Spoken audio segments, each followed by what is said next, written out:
Hello, welcome back to my class. We are still on soil biology. If this is your first time on this channel, or you've been listening to our classes and you have not subscribed to our YouTube channel, please do so now. And also hit the notification button so you can get notified anytime we drop a new video or a new class. So in the last class we talked about different soil characteristics and their constituents. We mentioned the soil particles, soil water, soil air, organic matter, inorganic matter, and soil organisms. So today we're going to pick experiments to determine soil particles. Okay, so when you pick a garden soil, you will notice that it's composed of soil particles varying from the tiny particles of clay to large particles of gravel. The title of the experiment is to find relative amounts of different soil particles in a given soil sample. So number one step is you pack a handful of garden soil, you stir it with water in a measuring cylinder. Second one is that you cover the lid of the measuring cylinder with a glass plate. Now if you don't have a glass plate, you can use a cellophane. You tie it properly.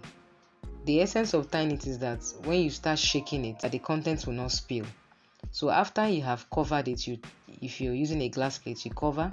If you're using a cellophane, you can tie it. Then you shake it thoroughly. Allow it to settle, let's say for 12 to 24 hours.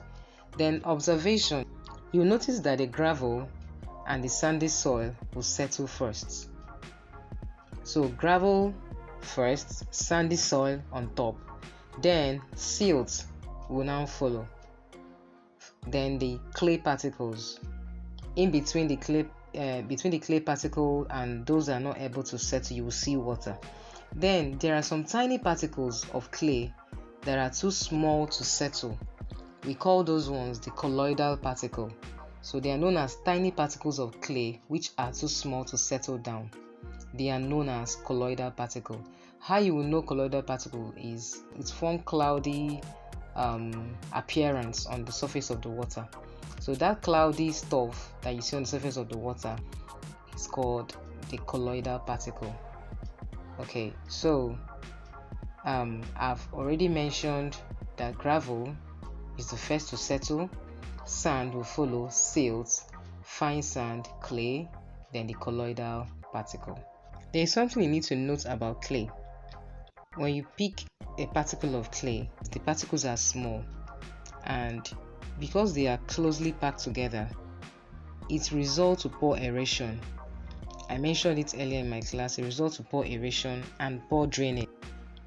What this means is that air does not enter freely in a clay soil sample, and it has a poor drainage capacity, like it retains water more.